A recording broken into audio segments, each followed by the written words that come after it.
What's up, guys? Welcome to This Week in MXA, episode number 13 now, presented to you by O'Neill Racing. First off, I want to say thanks for tuning into this video and each of our weekly videos as I do my best to update you with the latest Supercross news, industry news, and what the MXA Wrecking Crew does each week. So I'm trying to give you a little behind the scenes to what we're up to.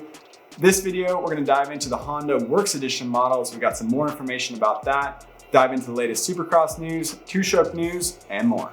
First off, we released our 2021 Honda CRF450 Works Edition first ride video a couple weeks ago on our website and YouTube channel. And if you watched that video, you know I was pretty hard about that bike and my initial opinions on it with the price and especially the ECU mapping after day one of testing. I don't want to take anything I said in that video back, but I do feel like I left out some good aspects of the bike when I harped on the problems we had. So let me take a moment to clarify that the new Honda 450 is definitely an upgrade from the previous models. The frame flexes more and rides better.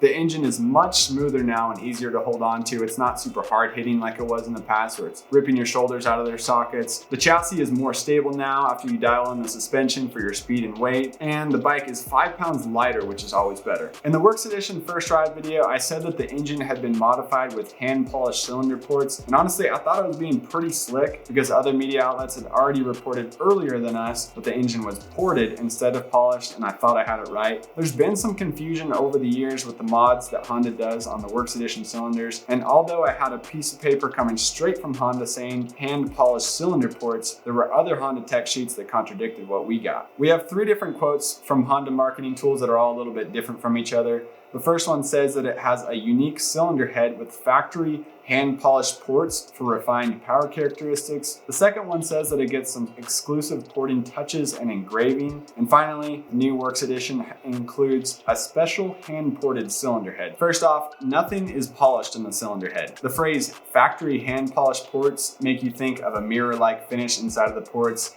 intake track, and exhaust passage. You can look at the photo we have here of the stock CRF450 head on the left and the Works Edition head on the right and see that nothing has been polished inside of there. Secondly, the 2021 Works Edition Honda cylinder is closer to having porting touches than a hand-ported cylinder head. Honda may have told 3 different versions of what was actually done to the head, but at least we can confirm that it actually has been touched by a porting tool, which was in someone's hand, making it hand-ported. However, there are no significant dimensional changes to the ports or their passages, which is by definition the gist of the port job. Instead, Honda touched up the lip between the valve seat and the cast aluminum cylinder to smooth the fuel's transition into the combustion chamber and out of the combustion chamber. If you look closely at the Works Edition cylinder head gear, you can see the marks in the aluminum where they match the valve seats to the head casting. Wrapping this up, yes, Honda did hand port the Works Edition cylinder, but it comes miles short of what you think of when Pro Circuit, Twisted Development, or XPR Motorsports ports your head. However, it is an upgrade because the matched intake ports smooth out the airflow and eliminates the bump where the valve seat doesn't quite line up perfectly with the head. The exhaust valve seat is also matched, but it is less important because the airflow is coming from the valve seats out. So there's been a lot of controversy and confusion going on with the CRF450 Works Edition cylinder head porting.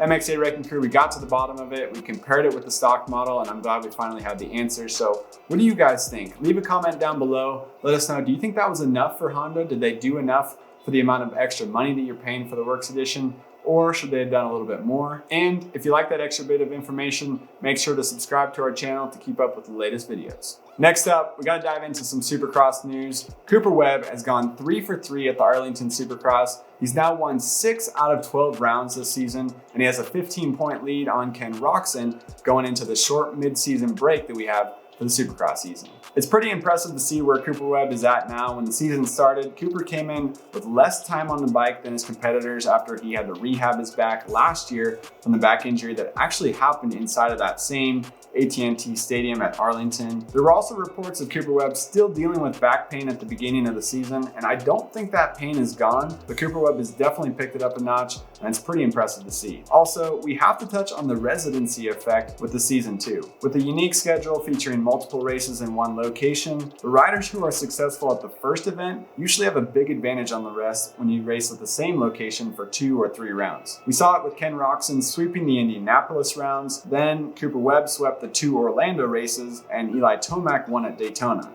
I'm sure Eli Tomac wished that they had 3 races at Daytona in a row, but unfortunately for him, Daytona was the only single race event of the season. Now, Cooper Webb has continued with the same theme of the residency effect as he won 3 races in a row at Arlington in a pretty convincing fashion. Eli Tomac is 41 points back in the championship now, so he's at a big deficit, but he is excited for Atlanta. Let's hear what he had to say here. Yeah, with the points are getting really far out. You know, I look at Cooper like 41 points, like something crazy got to happen at this point, right? So at this point, I'm looking at race wins. Atlanta, to me, it looks like we're having, 3 times Daytona again, if not bigger. So I think that's going to be really cool for us, different than probably anything we've ever seen, because I think there's going to be even more jumps in Daytona, but we still have that length of the track. So I think my riding style, the way my bike is set up, I think it's going to suit us very well.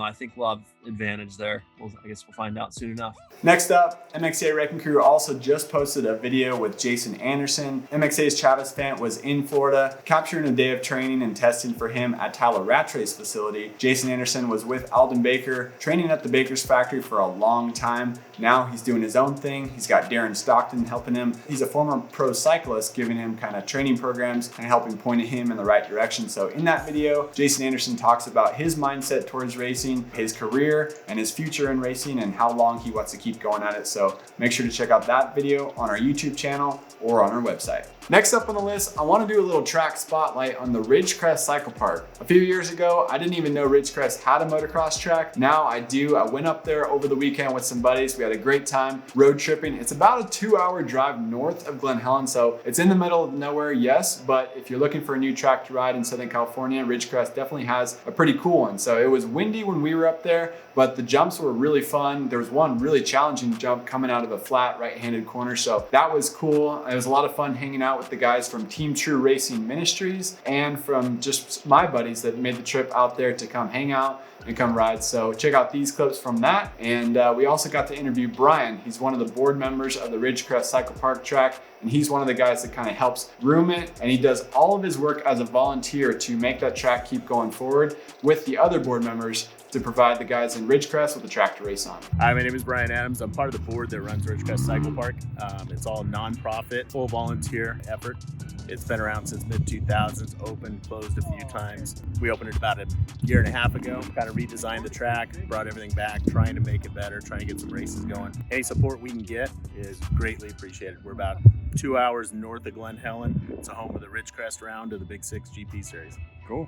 Thanks for having us. Oh, you're welcome. Glad to have you. All right, guys. So that's all for this week in MXA, episode number 13. Thank you for tuning in. I hope you appreciated the extra info we got on the Honda Works Edition model. And I know you'll be looking forward to the next Supercross race coming up. We have a long break for that. So if you're local to Southern California area, hope to see you at the Two Stroke National. If not, stay tuned to motocrossactionmag.com for latest news, reviews, race results, bike tests, product tests, and more. We're going to continue producing stuff on our website for that. Also, you can subscribe to our YouTube channel to see our latest videos, as we have a lot more videos coming to our channel. And before you go, if you haven't seen our first ride video on the Honda CRF450 Works Edition model, click the thumbnail now to check it out.